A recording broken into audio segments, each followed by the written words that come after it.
세종시가 7월 1일 17번째 광역자치단체로 공식 출범합니다.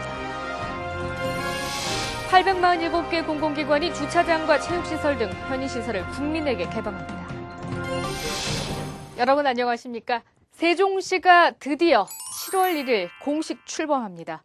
이에 앞서 지난 25일 김황식 국무총리 주재로 열린 세종특별자치시 지원위원회에선 세종시의 중장기 발전 방안을 마련했는데요.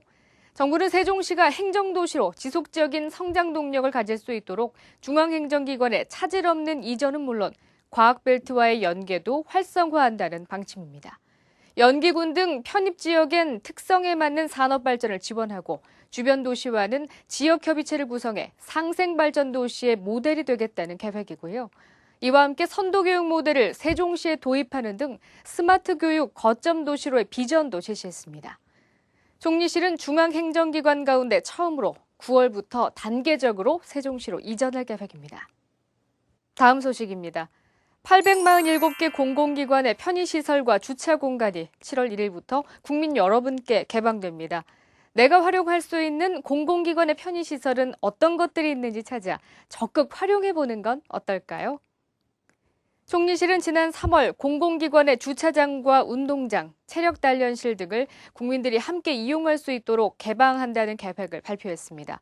한국전력공사와 한국도로공사 등 5개 기관에선 지난 5월부터 편의시설을 시범 개방했는데요.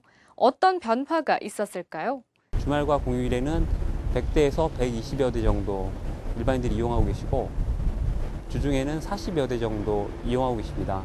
근처에 여의도 한강공원이 있는데 여기 지역 주민들이 한강공원으로 많이 놀러 왔다가 주차장 인근에 있어서 아주 편리하게 이용하고 계시고 아주 만족하고 계십니다.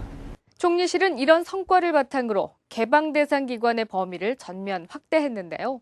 이에 따라 7월 1일부터는 847개 공공기관의 편의시설과 17만 5천 대의 주차 공간 등을 개방할 예정입니다.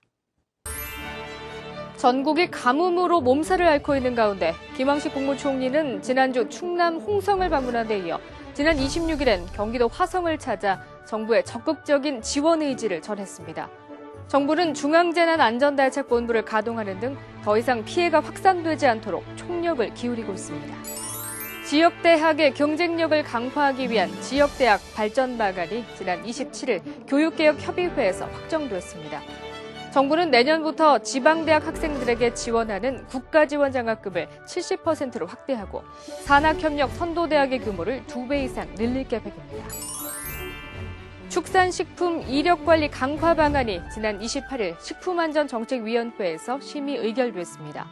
이에 따라 정부는 내년부터 농장 단위 돼지 이력제를 도입하고 국내에 유통되고 있는 쇠고기 80%에 대한 전자거래 신고도 오는 2015년까지 확대합니다.